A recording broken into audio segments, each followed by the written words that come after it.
سلام، اکبر هستم. سال 76 سرباز بودم. یه همخدمتی داشتم که همش در مورد شجاعت و اثباتش با من بحث میکرد. اون موقع تو پادگان سپاه، تو خیابون امام حسین که دیلمان هم گفته میشه خدمت میکردیم و فاصله کمی با حرم شاه عبدالعظیم داشتیم و قبل از حرم یه قبرستونی بود که به امامزاده عبدالله معروف بود. یه شب دوستم گفت جرأت رفتن به قبرستون رو داری؟ منم چون داخل شهر بودیم و امنیت و تردد رو میدیدم گفتم چرا که نه. خودت چی؟ جرأت میکنی نصف شب پا تو قبرستون بذاری؟ گفت آره که جرأت دارم. خلاصه دوتایی رفتیم به همون قبرستون خیلی قدیمی امامزاده عبدالله که فاصله کمی تا شاه عبدالعظیم داشت که کاش هرگز پامون به اون قبرستون باز نمیشد. شما هم در صورت تمایل میتونید اتفاقات و ماجراهای ترسناک خودتون رو به آیدی تلگرامی که روی صفحه میبینید ارسال کنید. ممنونم.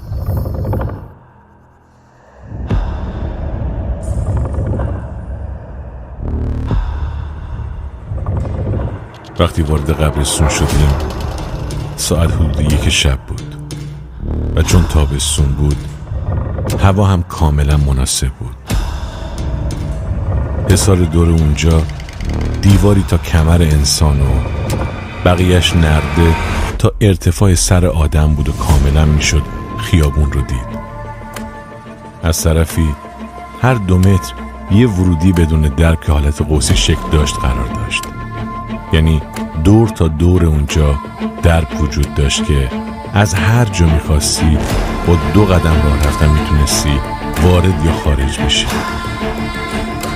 از وسط پیاده‌روی قبرها شروع به حرکت کردیم. چند دقیقه نگذشته بود که هر دومون متوجه شدیم فضا کاملا عوض شده و دیوار میلیمتری که با نردش نهایت 2 متر میشد تبدیل شد به دیواری کاهگلی که ارتفاعش به 4 متر میرسید و درختایی که بیشتر به نهال شبیه بودن تبدیل شدن به درختان 1000 ساله کاملا قطور و فضای روشن قبرستون که با لامپ‌های مختلف روشن بود کاملا به سمت تاریکی رفت و غیر عادی شد. هر دومون از تغییر ناگهانی اون فضا وحشت زده شده بودیم و رو به هم کردیم که بهتره بریم بیرون. اما هر چقدر میگشتیم درب خروج رو پیدا نمی کردیم و اصلا خبری از اون همه درب خروج و دیدن خیابون نبود. جوری که انگار ما توی اتاق بزرگ بدون درب گیر افتاده بودیم. در نهایت من به دوستم گفتم ببین ما فرض میگیریم که اصلا تا حالا اینجا نیومدیم و اصلا درب ورود و خروج رو هم بلد نیستیم.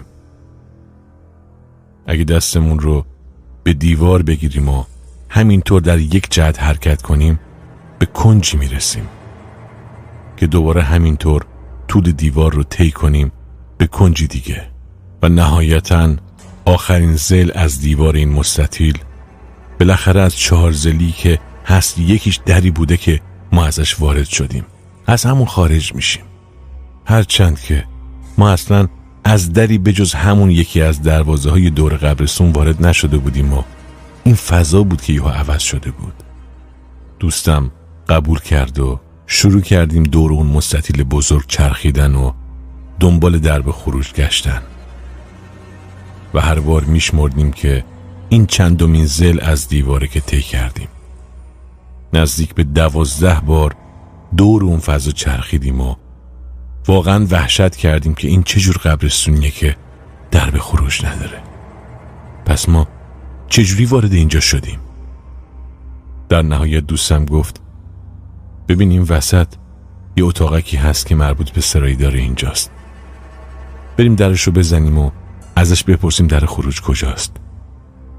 خلاصه رفتیم سراغ اون اتاقک. دیدیم اتاقی کاهگلی و بسیار کوچیکه که یه پنجره به اندازه کف دست کمی بزرگتر در ارتفاعی بالاتر از نقطه‌ای که بشه داخل اتاق رو دید داره. انگار چراغ نفتی داخلش روشن بود که سوسوی نورش به بیرون از پنجره میتابید. من اومدم در رو بزنم که دیدم یه درکوب قدیمی فوق‌العاده بزرگی از یه در چوبی خیلی کهنه آویزونه. وقتی بلندش کردم که بکوبم دیدم اندازه طول دستم بلندیشه. رو به دوستم گفتم آخه تو این دور زمونه این چیه اینجا گذاشتن؟ دوستم هم شروع کرد به کوبیدن در چوبی و صدا زدن. آقا، حاجی، مشتی، نگهبان، آقای سرایدار. ولی هیچ پاسخی نشنیدیم و ناامیدانه برگشتیم. فاصله ای رو طی کردیم و دوباره دور خودمون وسط راه روی اون قبرستون حرکت کردیم که ناگهان یه باد تندی شبیه به یه تکفوت از پشت سرمون وزید. قدرتش به حدی بود که وقتی برگشتیم ببینیم این چه باد ناگهانی و بی مناسبتی بود که وزیده، دیدیم درخت به اون عظمت مثل علم روز عاشورا سرش خم شد و نوک درخت به زمین سایید و دوباره برگشت سر جاش. من همش داشتم با خودم فکر میکردم که این چه معنی داره؟ عمرن همچین چیزی ممکن باشه؟ مگه اینکه الان درخت دو نصف شده باشه؟ چطور ممکنه به این کلفتی و ارتفاع درختی خم بشه تا زمین نوکش بخوره و برگرده اما نشکنه؟ تمام این افکار 2 ثانیه تو سرم طول کشید که برگشتم ببینم این بادی که از پشت سرمون اومد به سمت جلومون رفت چی شد. دیدیم یه آقای مسن و پیرمرد جلومون به فاصله 7 متریمون ظاهر شد که از بالا تا پایین تمام لباساش سفید بود.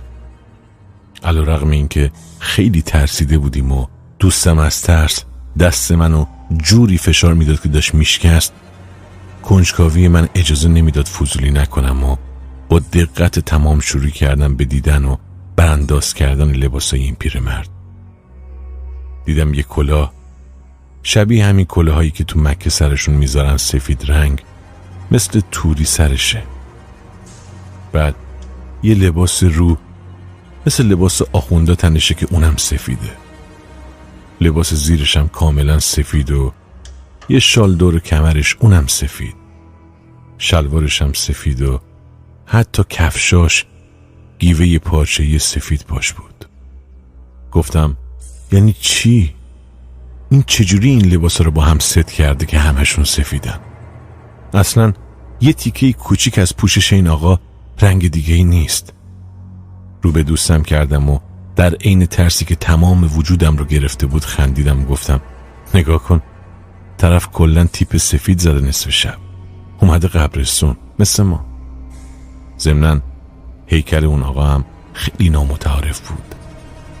انگار یه آدم زیبای اندامکار با عضلاتی فوق‌العاده قوی و قدی فوق‌العاده بلند جلومون ایستاده.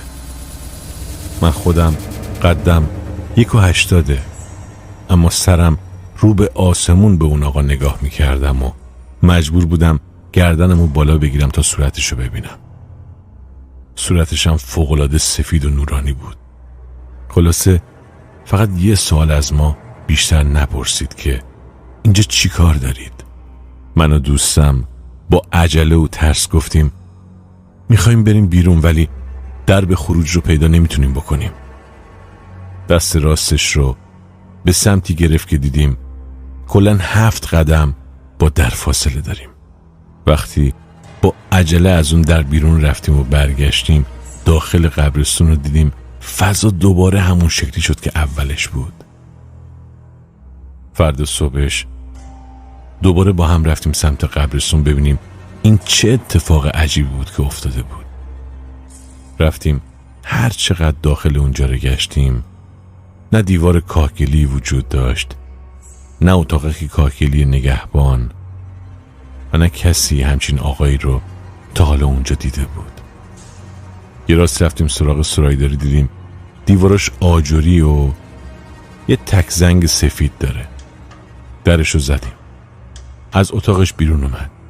یه پیرمرد لاغر و خمیده و کوتاه بود که گفت من تا صبح اینجا بودم و قرآن میخوندم و تو فضای قبرستونم چرخیدم، اما نه شما رو دیدم نه تا حالا همچین آقایی رو با این مشخصات اینجا دیدم. امسال هم دوباره رفتم تا بتونم راز این معما رو پیدا کنم، اما به هیچ نتیجه منطقی نتونستم برسم.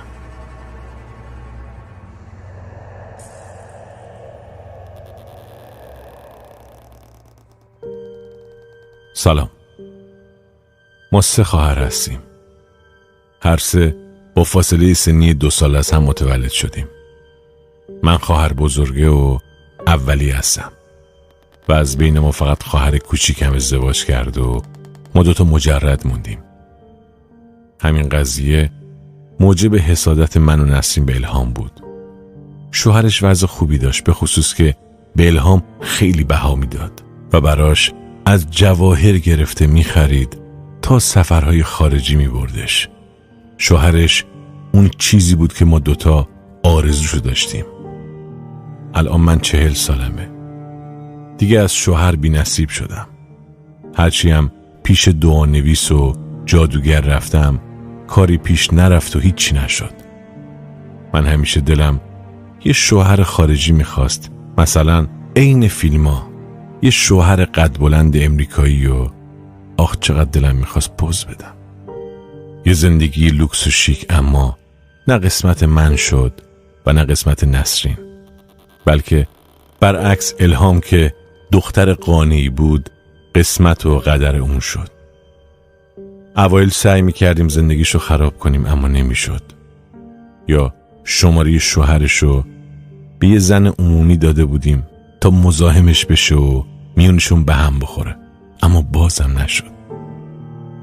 چند بار دعا لای بالشش گذاشتم و از خدا خواستم میون این 2 تا به هم بخوره. موقعیت الهام باعث زبون درازی فامیل و سرکوفت پدر و مادر روی ما بود و این هیچ وقت یادم نمیره. الهام دوست داشت یه مغازه تزییناتی باز کنه، یه مغازه کوچیک که من قبلا کرایه‌اش کرده بودم، اما چون مشتری نداشت باعث ضررم شد و من پسش دادم. الهام میخواست اونجا رو راه اندازی کنه تا اوقات فراغتش رو بی خودی تلف نکنه. از بعد روزگار اوضاع به نفع اون چرخید و کاسبیش 20 شد. همین موضوع ما رو خیلی دلخور میکرد. در عرض 6 ماه پولی به هم زد که میخواست ماشینش رو عوض کنه.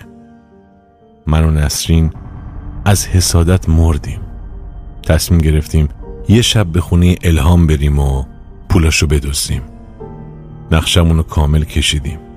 قرار شد نسرین سر الهامو گرم کنه و من پولا رو بردارم و برم بیرون، بعد به نسرین پیامک بدم که تو هم آروم بیا و اینطوری پولا رو صاحب بشیم.